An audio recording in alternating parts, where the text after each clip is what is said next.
हर घर जल हर घर नल বিশেষ শ্লোগান এতিয়া অখাৰ প্ৰতিপন্ন হৈছে তামোলপুৰৰ উত্তৰাঞ্চলৰ শান্তিপুৰ গাঁৱত। আৰু আমি দেখুৱাম এই অঞ্চলটোৰ লোকে কেনেধৰণে এটুপি বিশুদ্ধ খোৱা পানীৰ বাবে তেওঁলোকে হাহাকাৰ কৰিব লগা হৈছে।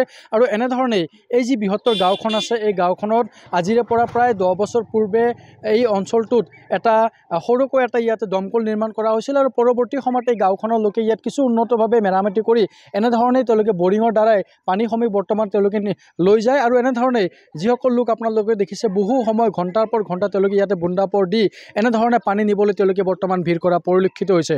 যি সময়ত চৰকাৰে আচলতে বিভিন্ন খোৱা পানীৰ নামত বিভিন্ন অভিলেখে আচলতে গ্ৰহণ কৰিছে তাৰ সমান্তৰালভাৱে এই অঞ্চলটোৰ লোকে কিন্তু এশটুপি বিশুদ্ধ খোৱা পানীৰ বাবে প্ৰতিদিনে হাহাকাৰ কৰিছে। তেওঁলোকে নিজাকৈ নিৰ্মাণ কৰি লোৱা কিছু এনেধৰণৰ টেপৰ দ্বাৰাই তেওঁলোকে পানী নিব হৈছে। যিসকল লোক আছে আমি পোনে পোনে তেওঁলোকৰ সমস্যাখিনিৰ কথা আমি জানিবলৈ এই মুহূৰ্তত যত্ন কৰিম। আৰু এয়া দেখুৱাইছোঁ ইয়াৰ পৰিৱেশখিনি কেনেধৰণৰ এক হাহাকাৰময় পৰিৱেশৰ সৃষ্টি হয় এই গাঁওখনত। পুৱা আৰু গধূলি এনেধৰণে এইসকল লোকে পানী নিব আহে, কেনেধৰণে অসুবিধা হৈছে বা কেতিয়া কেতিয়া আহে পানী নিব? আমি দিনত দুবাৰ লওঁ, ৰাতিপুৱা 4টা বজাৰ পৰা মানে পানী যিমানলৈকে ল'ব লগা হয় আমি লওঁ। আৰু লাইন থাকিলেহে পানী পাওঁ, লাইন নাথাকিলে আমি পানীৰ বহুত অসুবিধা হয়। আৰু সন্ধিয়া যেনিবা 3টা বজাৰ পৰা পাওঁ, এতিয়া আজিতো সেই 3টাৰ পৰা এতিয়া 5টালৈকে বহি আছোঁ, এই মাত্ৰ লাইন আহি পালে। কিমান বছৰ ধৰি এনেকুৱা হৈ আছে আপোনালোকৰ?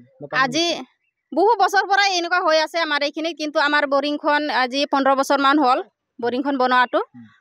আৰু আগতেও সেনেকুৱা সমস্যা আছিলে, কিন্তু এই এতিয়া 15 বছৰমান হ'লে ইয়াৰ বৰিঙৰ পৰা আমি পানী খাই আছোঁ। যথেষ্ট ঘৰুৱা সমস্যা থাকে আপোনালোকৰ, তাৰ মাজতে এনেবাৰ পানী নিব জানে মহিলাবিলাকৰ বহুতো ঘৰুৱা সমস্যা থাকে।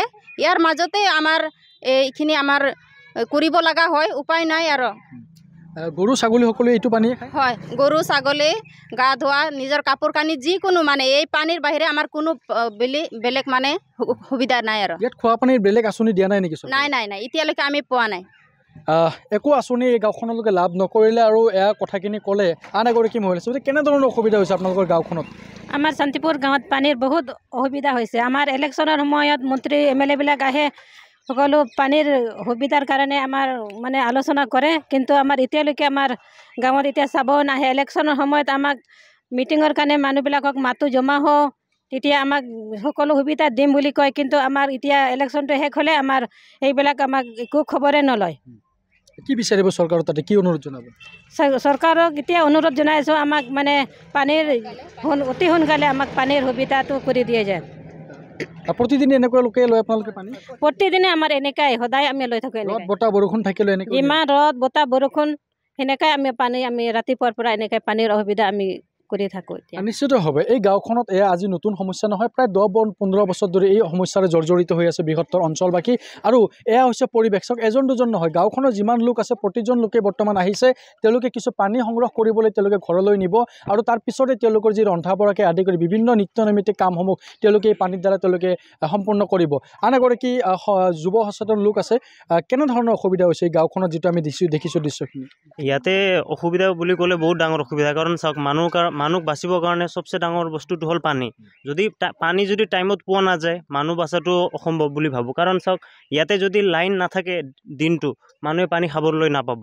আৰু যদি লাইন নাথাকে 2-3 দিন, মানুহে কম হ'লে 8-10 কিলোমিটাৰ দূৰলৈ চাইকেল ঠেলা দি পানী আনিব যাব লাগে। চাওক, এই অঞ্চল যিটো পানী পাই আছে আজিৰ পৰা প্ৰায় 10 বছৰ আগত ইয়াৰে বাসিন্দা লোকে নিজে পইচা তুলিখিনি বনাইছিল, কিন্তু তেওঁলোকে ভাবিছিল যে পৰৱৰ্তী দিনত আমি চৰকাৰৰ পৰা কিবা সুবিধা পাম বা কিবা তেনেকুৱা আঁচনি পাম বুলি, কিন্তু আজিলৈকে তেনেকুৱা একো আঁচনি পোৱা নাই। আৰু চৰকাৰে বছৰে বছৰে ইলেকশ্যনৰ টাইমত বহুত প্ৰতিশ্ৰুতি দিয়ে যে আমি অমুক বনাই দিম তমুক বনাই দিম, কিন্তু ইলেকশ্যন শেষ হৈ যোৱাৰ পিছত চৰকাৰে আমাৰ এই অঞ্চলত এইখিনি নাচায় আৰু তেনেকুৱা সুবিধাও দিয়া নাই আজিলৈকে। বহু মানুহ এক্সিডেণ্ট হোৱা বুলিও কৈছিলে। হয়, যোৱা বছৰ আপোনাৰ আগষ্ট-ছেপ্টেম্বৰ মাহত ইয়াতে পানী লৈ যোৱা সময়ত এজন প্ৰেগনেণ্ট লেডি, 6 মাহৰ প্ৰেগনেণ্ট লেডি এক্সিডেণ্ট হয়, মানে তেনেকুৱাকৈ অসুস্থ হৈছিল, মানে বাইক আৰু চাইকেলৰ মুখামুখি এক্সিডেণ্ট। বহু ঘটনা এনে সংঘটিত হৈছে। হয় হয়, বহুত তেনেকুৱা পানী বহাতে এক্সিডেণ্ট হৈছে। আমি এই মুহূৰ্তত ইয়াৰ পৰিৱেশখিনি কিছু দূৰৰ পৰা যদি দেখুওৱা যায় মোৰ সহযোগী, আৰু এনেধৰণে একাংশ লোকে মহিলা যুৱকসকলে তেওঁলোকে এই সময়ত ওলাই আহিছে, আৰু তেওঁলোকে দিনত পুৱা আৰু গধূলি এনেধৰণে তেওঁলোকে পানী সংগ্ৰহ কৰিবলৈ আহে। আৰু যথেষ্ট বিগত বহুত দীৰ্ঘদিন ধৰি তেওঁলোকে এনেধৰণে জমৰযাতনেৰে পানীসমূহ সংগ্ৰহ কৰিছে। আচলতে কেঁচুৱা লৈ তেওঁলোকে এনেধৰণে পিঠিত কেঁচুৱা লৈ তেওঁলোকে কিন্তু পানী নিবলৈ পৰিৱেশ এটা সৃষ্টি হৈছে। কিন্তু তাৰ পিছতে এই অঞ্চলটোৰ লোকে উল্লেখ কৰিছে যথেষ্ট সংখ্যক লোকে ইয়াৰ পূৰ্বে তেওঁলোকে আবেদন নিবেদন কৰিছিল চৰকাৰৰ কাষত জনপ্ৰতিনিধিৰ কাষত কিন্তু আজিলৈকে কিন্তু সেয়া সুফল হৈ নুঠিল আৰু যাৰ পৰিণতিত এই গাঁওখনৰ লোকে 10 বছৰ 15 বছৰ পূৰ্বে এখন নিৰ্মাণ কৰি ৰখা এই যি অস্থায়ী যি পানী নিয়াৰ যি এটা গৃহ এই গৃহৰ পৰা তেওঁলোকে এতিয়াও এনেধৰণে পানী সংগ্ৰহ কৰি তৃষ্ণা নিবাৰণৰ চেষ্টা কৰিছে